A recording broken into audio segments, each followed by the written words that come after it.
So my approach to this topic, the non-body and how the patriarchal culture identified that woman's body, the woman's body with abstract notions, come from the semiotic methodology. But my starting point, in fact, disciplinary starting point, is historical anthropology. What is historical anthropology? Basically, it's the anthropological interviewing of the dead persons, usually dead for some 1,000 or more years. So the idea is to analyze the verbal remnants, the verbal traces of a certain culture, a certain individuum, if possible, and to analyze the visual appearance of this body, of this culture, of this special moment in history, and then link the two in a semiotic analysis and see what happens.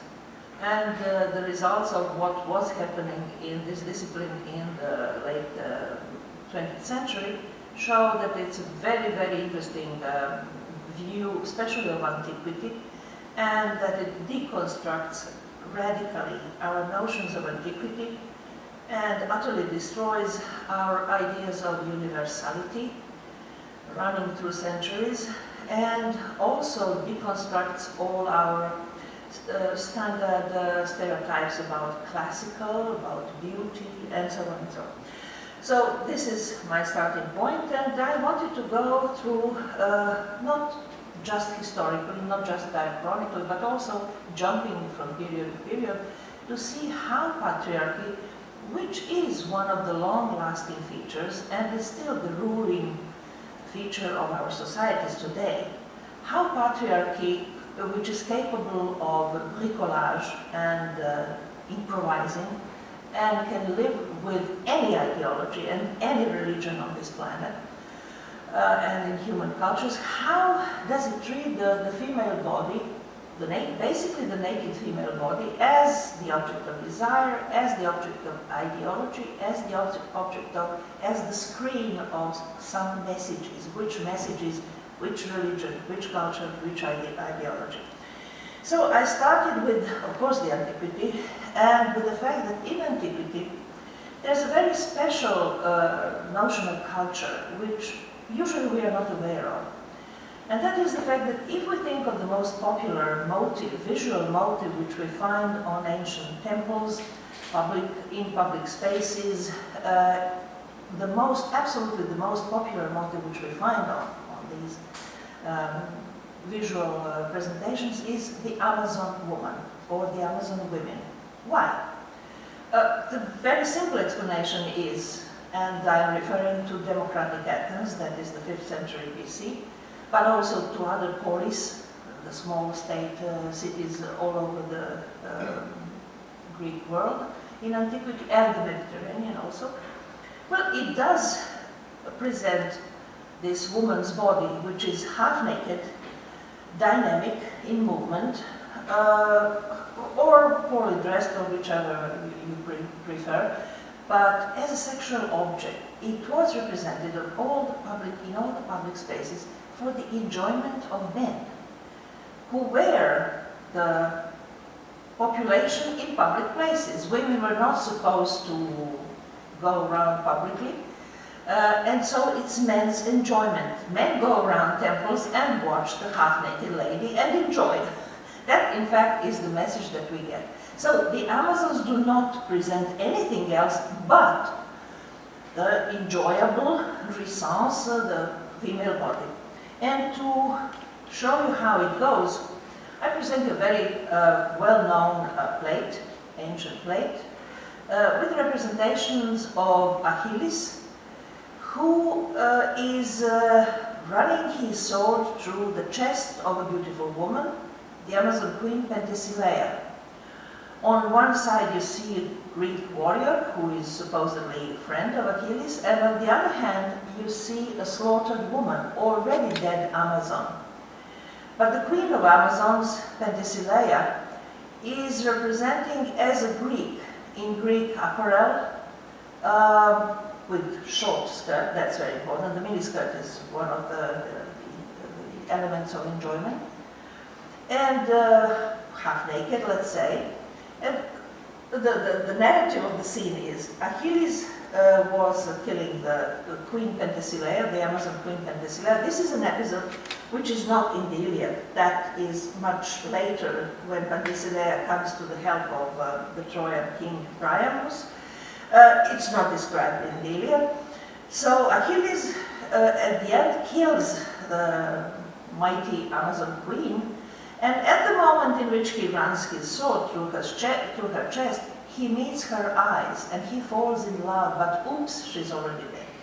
So it's a cruel story, but it's not the story that is the point of my interest. The point of my interest lies in the fact that we have this dead woman lying there.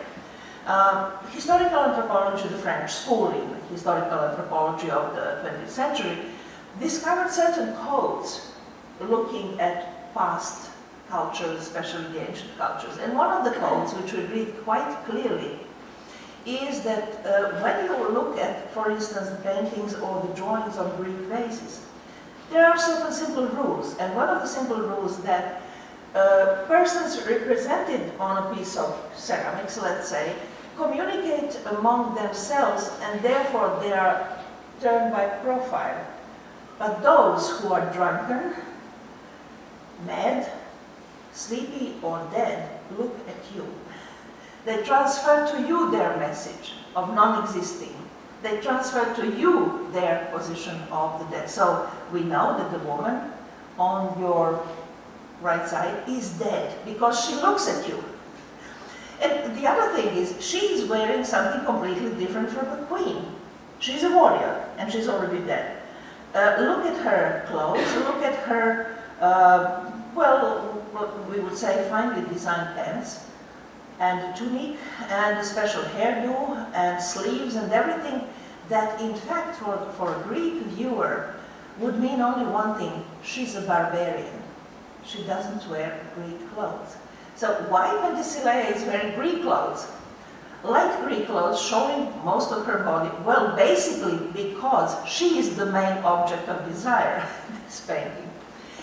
Women in ancient Greece, and especially in democratic Athens, were represented and conceived as a different race. Not only different type of people, but different race of people.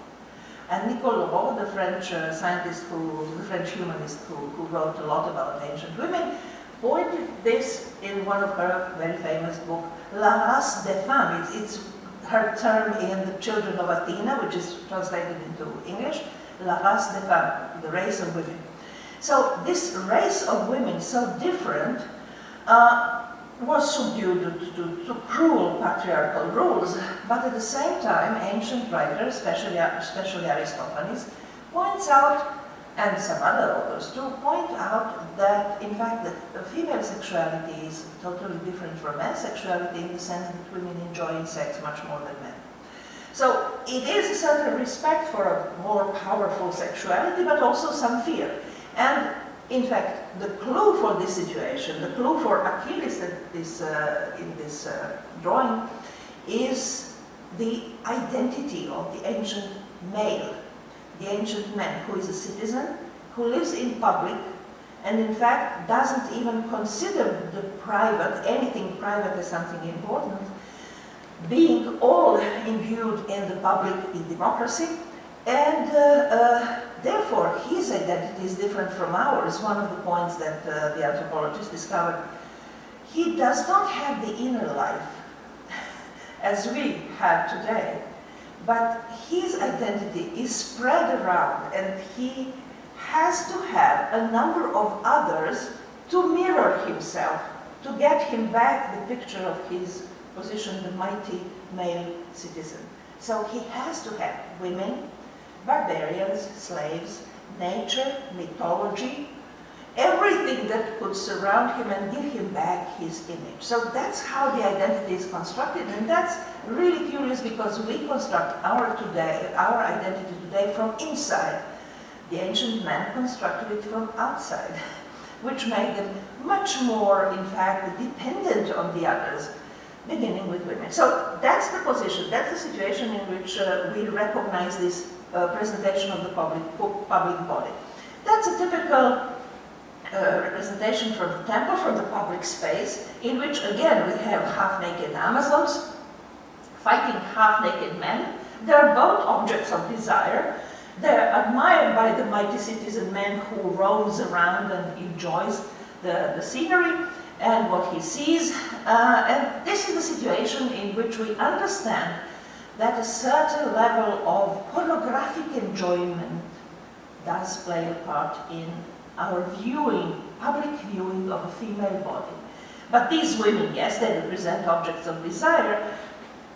While there is democracy, while there is this mighty man, but then only 50 years after the flourishing, the flourishing of Athenian democracy ends, and the ancient world becomes something completely different. After the conquest of Alexander the Great, the whole Mediterranean area, from Gibraltar to Ganges, becomes an area of monarchies. There's no democracy anymore. Athens keeps kind of distant memory of democracy and of the privilege of democracy, but it's not there anymore. And of course, in this situation, the position of woman changes. The mighty man, citizen, the actant of democracy, does not exist anymore. He, in fact, has the same position as women. They're all subjects in monarchy. They don't participate anymore.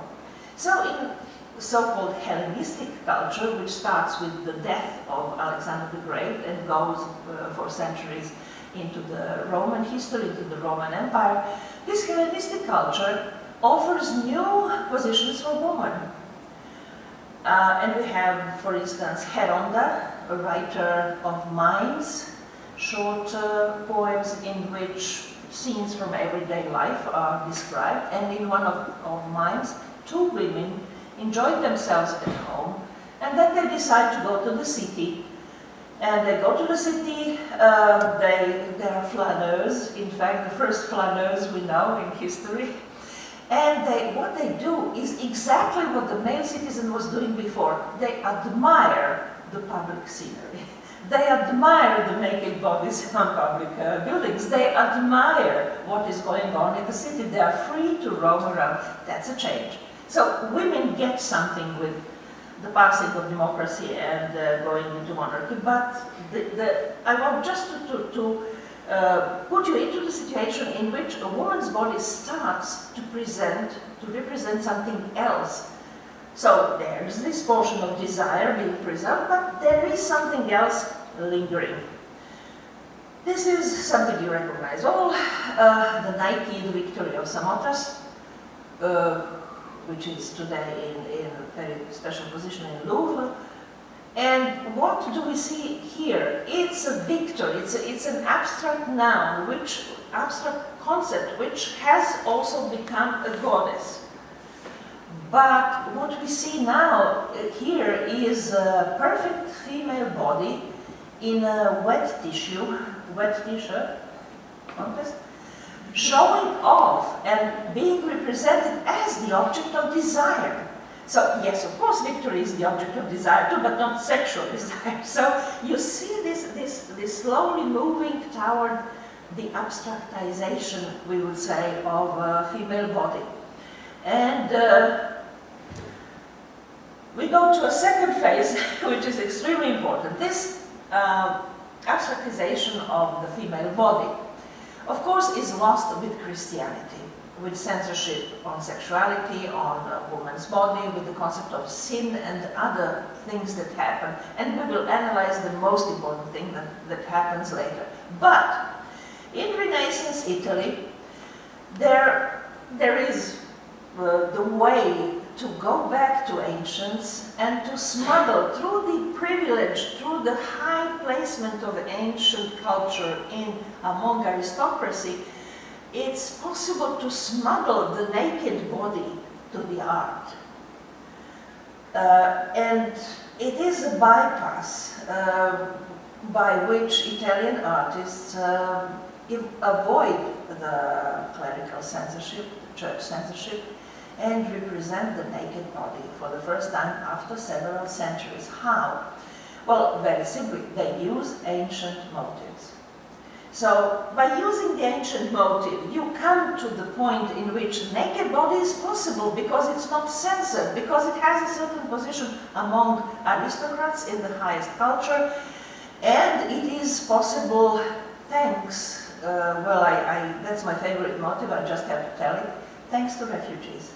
Which refugees? The Greek, who are fleeing the Turks, especially from Constantinople, but also other places of high culture like monasteries and church centers. And they go over from the bad side of the Adriatic to the good side of the Adriatic, to Italy, in small boats. You recognize the picture? And they bring with them in their luggage, they bring icons and manuscripts. Boccaccio is looking through the whole peninsula to find a good Greek teacher. The Greek teachers bring the ideas, bring the manuscripts, and make the Renaissance possible. They are the first professors at the Italian universities. They teach about the history and the culture which was forgotten even in their times. They were exposed to censorship in their homeland, and they bring to the other culture the sense of liberation of Christian censorship. So yes, they read Greek manuscripts, they learn Greek mythology, and via the aristocratic position of their mecenas, they are able, the Italian artists are able, with this new knowledge and new techniques, to represent the naked body. And up to the point in which the obscenity is there. Not only sexuality, but also obscenity. Look at this famous Botticelli, Venus and Mars. This is obvious, a scene after sexual intercourse. The male is totally exhausted. He probably snores.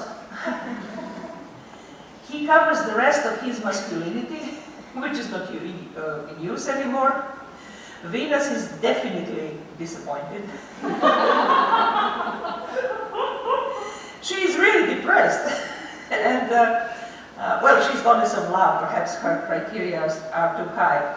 And then around them there are little satyrs which look like little devils, and what they do, they play around the fallen symbol of phallic symbol, which is his spear. So you have the very ironic presentation of the sexuality. Afterwards, again, we have the female supremacy in sexuality. She can endure more. She could wish for more. He cannot offer more. So you have this really very frivolous, if not obscene scene, which is possible in the culture in which Botticelli lived because of the label Greek mythology. So yes, flesh, naked women, everything is there. Look at Rubens. He is very Catholic. He produces unbelievably touching and marvelous Catholic images. But at the same time, there's a lot of cellulite going around. Fat women being taken easily on the horse, being raped, and so on and so on. So yes, Greek mythology does give a possibility for presenting desire. What happened? Well, Christianity, by censoring the senses and the sexualities, also proposed a new way of saying things. And thanks to Greek mythology, thanks to the Greek influence, this saying was possible. We'll come to that, how this semiotic revolution occurred. And I'm coming here to the extreme case in which sexuality, desire, orgasmic situation is penetrating the Christianity itself. This is, of course, Bernini and his Saint Teresa of Aquila and her ecstasy. The term is ecstasy. And you have the angel with the happy face and with the phallic thing in his hand. So you have the situation in which enjoyment, jouissance, enters even Christianity. How was it possible? Well, it was possible if we think semiotically and if we think of rhetoric, in fact, not only about images. What happened? The ancient rhetoric, if you have any knowledge of it, is extremely complicated system of how to say things to be, let's say, argumentative, to be persuasive, That's the ancient rhetoric. And it's a huge system with really, really complicated structure and with rich possibilities of saying things so they appear more persuasive, more clear, more explicable, and more logical. Here comes the Christian rhetoric, and cover this rhetoric with a completely different way of saying things. The main issue, the main mode of Christian rhetoric is allegory. And that is that you tell a story and you hear it and you know that in fact this is something else being said. So the burning bush, or Savo becoming Pavlos, and so on and so on. If you don't, and the story of fishes, and the story of Christ's entrance to Jerusalem and everything else, all these parables, which are allegoric, in fact, allow you to enter the knowledge only if you already have the knowledge.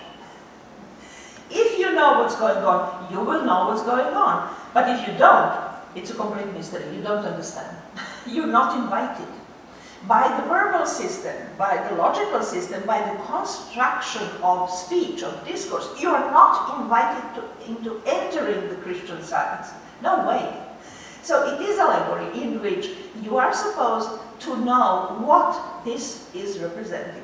So this great change really changed the whole situation, but at the same time it allowed, via the entering of a different narrative, in this case Greek mythology of course, and let's say the knowledgeable passion, it allowed Bernini to form this really very erotic scene and to remain Christian.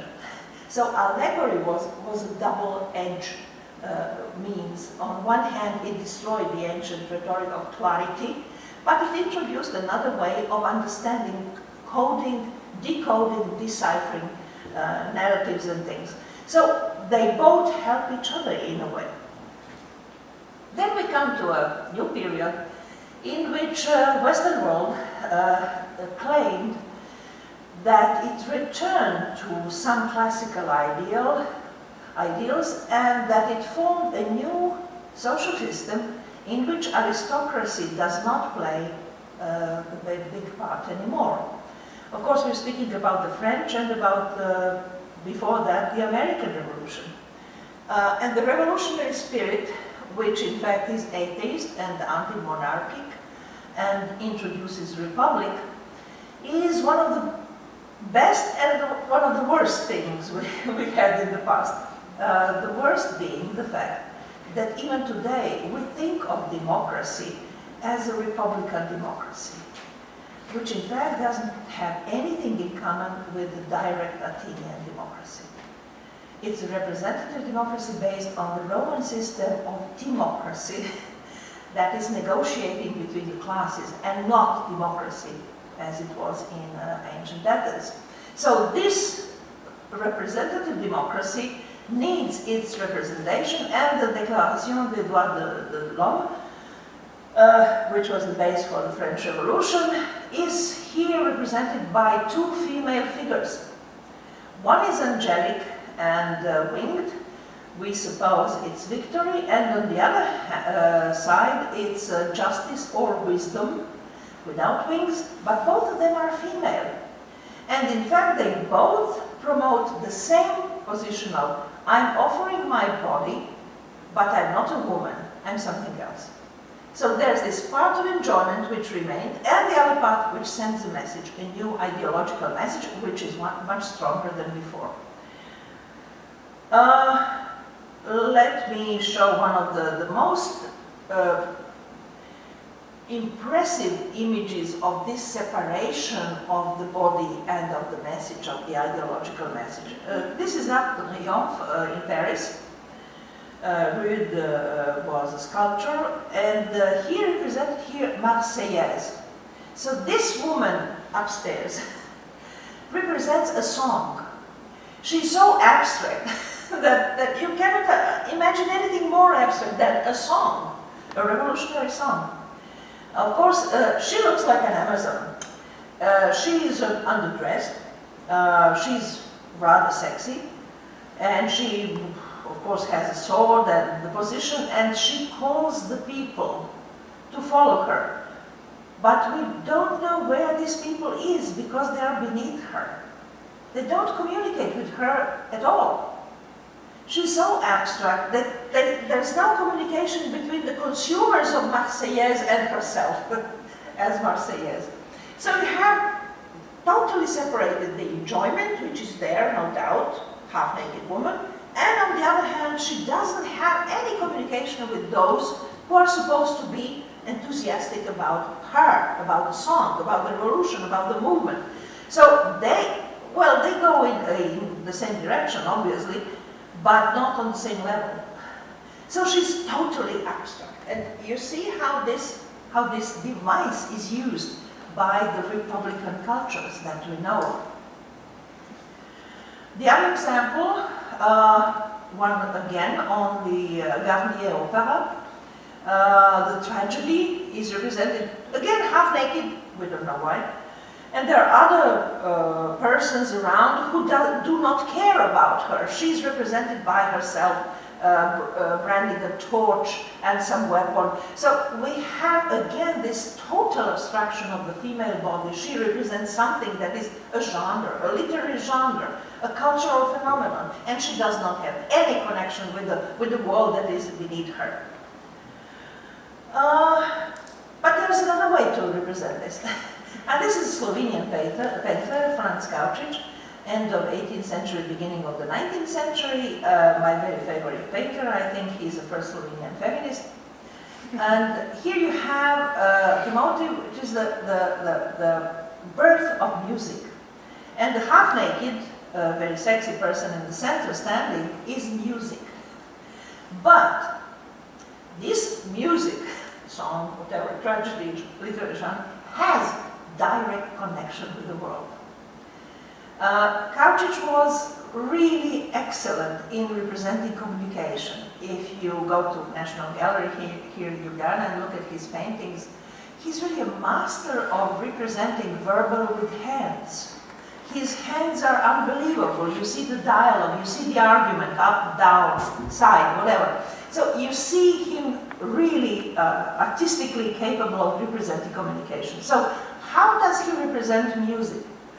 He represents music as a naked lady, okay? Listening to the birds. So on one side it's nature, on the other side she puts her hand on the shoulder of a guy who is producing music. And she's singing, her mouth is open, she's singing. So, in fact, she receives the transmission of the waves of music through his body to her body. So there's a direct connection, direct communication. She does communicate with her public, not like Marseillaise. She lives there, she listens to the bird, she listens to the moving of muscles which produce music, the tremble of the music, and everybody else. You see the boy listening to the music, you see the mother and another child listening to the music, commenting to each other. There's a communication between these five persons all over the place. You see the communication, nature, music, understanding, communicating. So there is another way to represent allegorical situations in which a woman's body, although it's completely abstract, its music does participate in life. But that's not very often. I prepared just a couple of these images for you to think about. They are in public places, so in fact the same as in antiquity. This justice, this sexy justice, is in Olomouc in Czech Republic. This poetry is in a Viennese park, posing, half naked of course. And then we have a twist. With the change of ideology, with the change into socialist communist ideology, it was possible to make slight changes in the concept of abstract representation of woman. So the woman who bears the invisible text of is not me, this is something else, very abstract. That's Mosfilm, and this sign of Mosfilm is still alive. The production house still lives. In the socialist world, in fact, the woman's body was used, the woman's body itself was used to transfer a new message, that women are equal to men. Was it really in the everyday life? Well, that's another topic. But declaratively, the woman's body represents equality with men. So you have it on Soviet money, you have it on Soviet posters, you have it in Soviet films.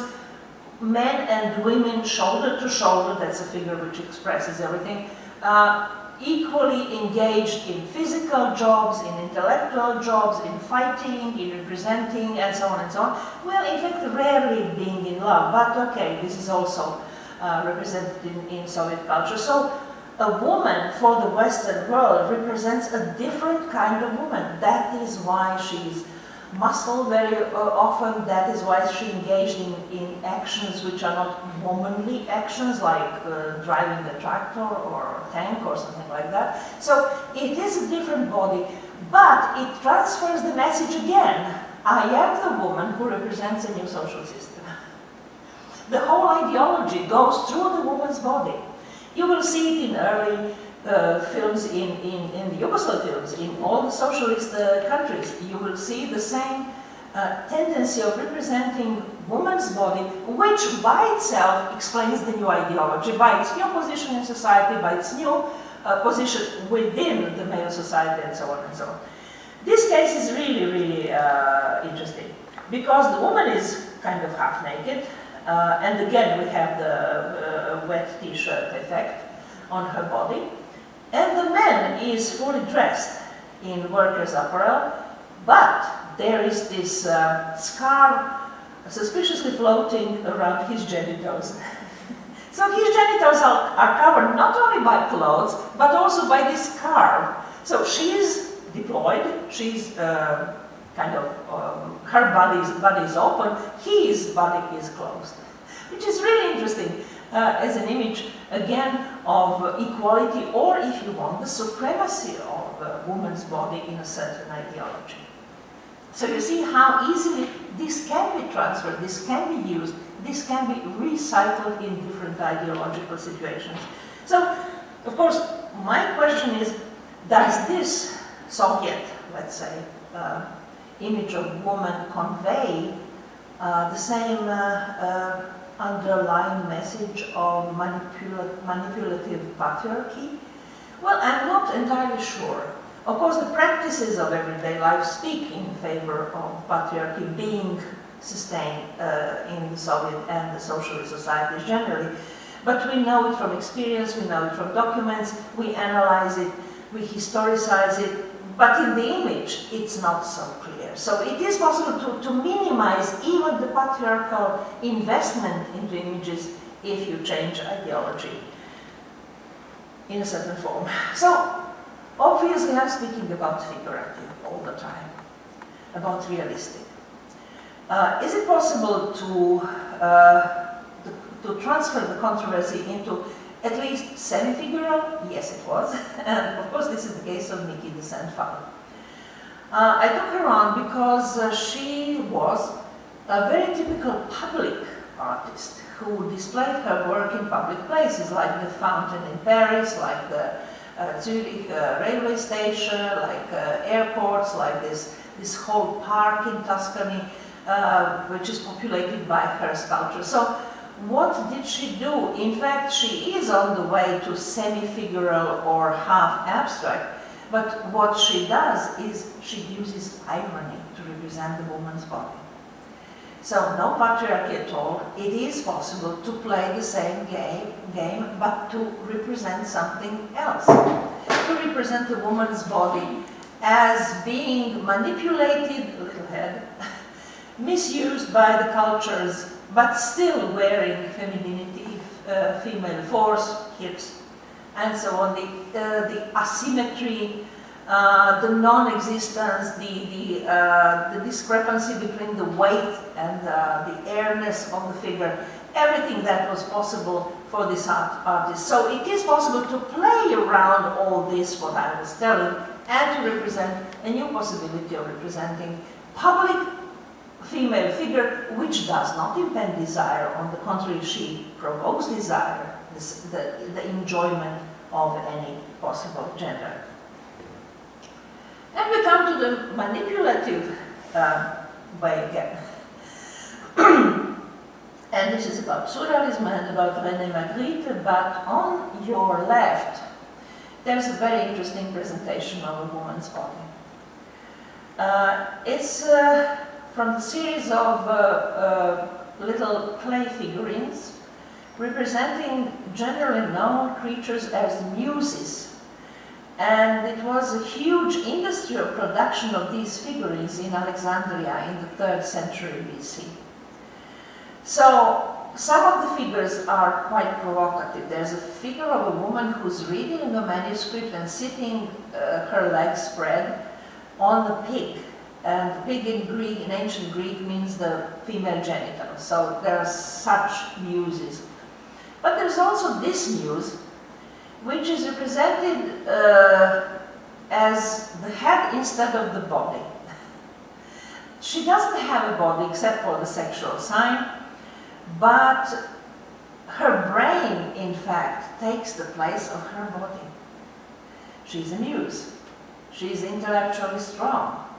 She is a woman who represents spirituality, art, genre, education, knowledge. And she's a woman. And this face, instead the body, is one of the most radical presentations of the female body I can think of. You look at her, you know she's a woman, but the message she conveys is, I'm a woman, but I'm all brains. I'm a body, but I'm all brains. I'm a brain, well, we could say, I'm brains on legs. That's a figure that is represented here. So this is, if you want, the ultimate muse. And speaking of ultimate muse, we come to the position of muse in the 20th century, later 19th and 20th century. We come to the transformation of women who take care of creative male minds. And we come, of course, to surrealism, which is, if I may say, of all the avant-garde movements, that was the most sexist, the most masculine, the most misogynist of all the avant-garde movements. Why? René Magritte made this painting in '44, at the end of the Second World War. We can think about atrocities, about the horror of war, inspiring him, and so on. But, and the painting is called The Rape. The Rape. So, what do we see here, in fact? It's a contrary of the ancient muse, of the little clay muse. It's, I'm a woman and it's my head, but in fact I don't have brains, I have the body. It's a completely contrary to what we see on the left side, but it's also a total negation of woman's spirituality. Women do not think. They have genitals instead of mouth. They speak their sexuality and nothing else. They do not see the world because they feed the world. They do not exist as intellectual beings. It's one of the cruelest presentations of femininity that I would put it on the first place. The cruelest presentation of femininity that I know of. Is it the consequence of the Second World War and the psychic pressure that was so great that people were suffering from it at least for half a century later? Is it the memory and the horror of the Holocaust? Whatever there is this spice of women, this misogyny which is embedded in this picture. And when we think about it, we must think about the changes that occurred and the similar misogyny appearing after the fall of Berlin Wall and in the socialist and post-socialist countries in the so-called transition. Now we know that there was no transition at all, or at least the transition was in the direction of hell. But what was happening after the fall of the wall was that many, especially male intellectuals, politicians, the participants in the public discourse, were ready to accuse women of being the most responsible for the communism. Once the communism was gone, women were held responsible for what was going on. Why? Well, basically, and the argument is unbelievable, and it was thrown into the face of such literary, really excelling women like the writer Woolf and the other women who were well known in for instance, Eastern Germany culture, because in Eastern Germany that was very characteristic. Christa Wolf was one of the victims of this. So, what was the argument? Women accepted communism first because it gave them rights. By accepting communism, they accepted communists too. They were having sexual affairs with communists, believe it or not. They were bringing to the world children with communists. Would you believe? So, in fact, they were not only responsible for bringing communism by uniting themselves with communism, but also for reproduction of communism by bringing children to the world, making little children future communists. So it's one of the most perverse arguments that you can think of, but it was active. It was working in a society which then united with Western Germany, and unfortunately this intellectual controversy was never solved. So the amount of misogyny is reflected, of course, in the measure of the rights of women, which were denied to women after the fall of socialism. In the post-socialist world, we can list them, we know of them, there's a huge list. We have the new conservatism, we have the new idea of family, so the so-called traditional family, the so-called traditional values, the concepts that do not exist at all when we analyze them historically and responsibly. So there's a whole wave of backlash, the way it was very precisely defined, which comes around the presentation of a woman's body and a woman's spirituality and her position in the world. So as you see, the analyzing of and the presentation of woman's body is one of the main channels that we can use in analyzing women's history. And by coordinating the so-called, there's a movement in historiography which I think is worth analyzing and worth debating, the entangled histories. The entangled histories is used by several professors and specialists in history of culture of Europe in the beginning of this century. And they, in fact, think basically of different cultures being entangled. And of course the royal, the pièce royale, which is being debated and analyzed, is the relation between French and German culture, which of course is also in the, let's say, in the basement of the European community. But why don't we take entangled histories to another level?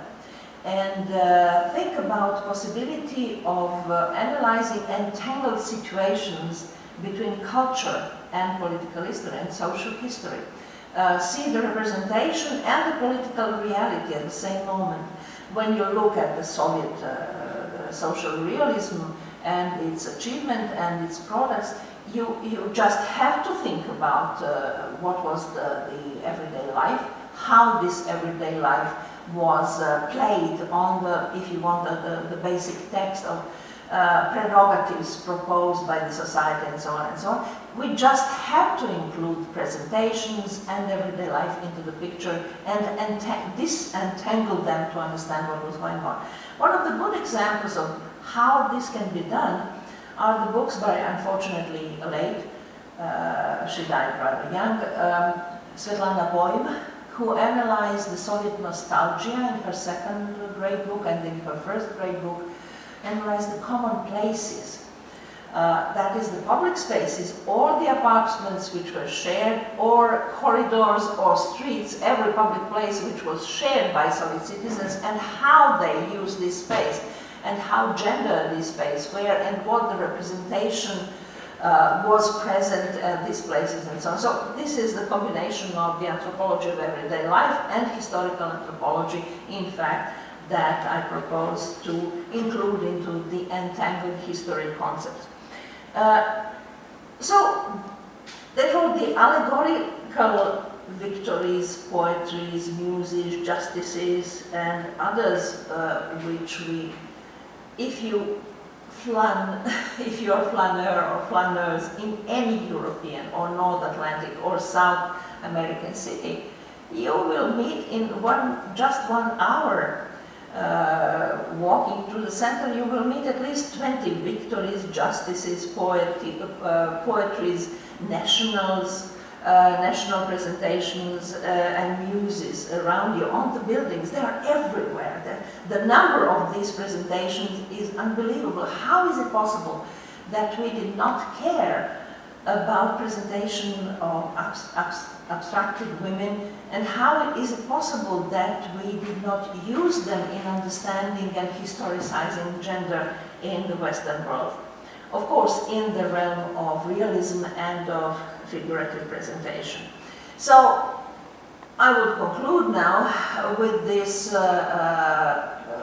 really interesting junction between the presentation of jouissance in antiquity being transferred to the allegoric presentation of visual and verbal into Christianity, and doing things in Christianity which make the mixed representation of sexuality and Christianity, and going forth to the abstractization which includes the Republican model and the layman model of everyday life, and the new state, in which there's no democracy, but there's presentation, and how this presentation was then recycled in the communist world with which results, and how, based on all this, we can work, we can visualize, we can analyze the presentations of women today, because unfortunately realism, crude realism and the figurative are not dead.